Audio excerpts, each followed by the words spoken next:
بله دیاره ما چند روزن بوری دا پیلا کازور یا بفر و باران تایبتی بفر سنور قضا آمدی و گرتی هلبته پیلا بفر بویا اگر هنده کو آستانگین هات نوچون سنور قضا آمدی دروز ببن کو جاده سرکی هات بو نگرتن چندین ریدان هات نه ریدان لی بردام تیم رامالینا بفر شاروانی ره و بریاره کو پرا بردام سر هل بو جبو هنده ریکن سرکی بینه وکرن دا کو آسانکاری بو شوفران درز بی لیج برکو بفر بارین یا بردام بو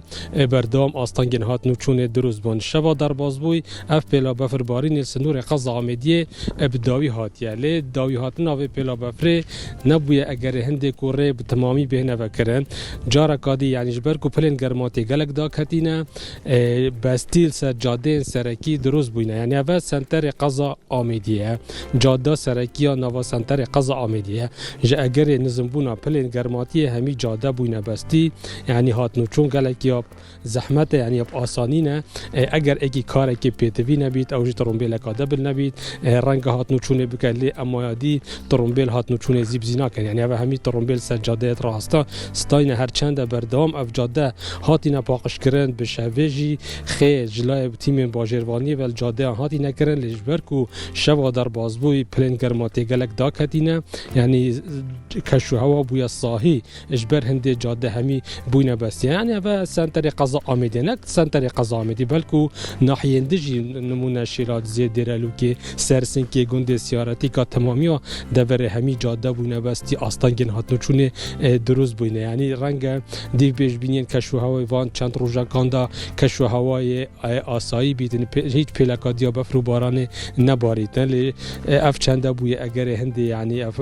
پلا بفر بارین چند روزن در بازوی بوی اگر هنده کو پلنگر ماتی ابدا کبن و آستانگین هاتنو چونه درز بجبر هنده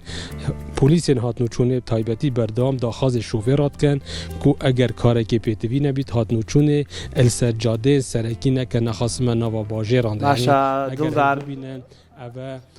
نوا سنتره هیچ جوله یک نبینم دلدار یعنی بطاعتی بستویتی و ارزش یعنی و زویش شخته اما با شوفران مترسیداره است اگر هات شوف کن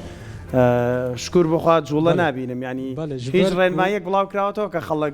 نیت دروا جاره با کاری که زور پیویز نمی نیت دروا بله جبرکو جاده همی بوینه بستی یعنی پلیس هات نوچون تایبتی یعنی داخواز شوفرات کن کو هات نوچون نکن جبرکو هات نوچون هر چنده نک یا ترومبیل رنگ یعنی امرو واجی گلک یا کیم بید جبرکو گلک جارا خلق سز بستی کتیه دست یان پینواش کستینه یعنی کیشه بو خلقی دروز بوینه جبر هنده هات نوچون گلک یا کیمه یعنی خلق بارابط دمال خوبه یعنی رنگ یعنی جار جا ترومبیل هات نوچون بکد یعنی و ایکم ترومبیل از سجاده سرکی آمده هات نوچونید کد اوجی از بزانم گشتارش نواراست تا عراق هاتی نرنگ یعنی هند شهر ازایی جی نبید لهاتی نوا سنتر قضا آمده جبر هنده یعنی داخوازی بله شوفیرا ده تکنش خلکی ده تکرن کو هات نوچونه نکن جبر کو هات نوچون گلک یا بزحمت رین سرکی جی یعنی آمده بو پارزگاه دهو که یعنی تایبتی گنده سارتی که ناحیه سرسین کلویر جی گلک بستی درست بید یعنی هات نوچون یا آسان نینه یعنی آوین مالا یعنی تانک نواز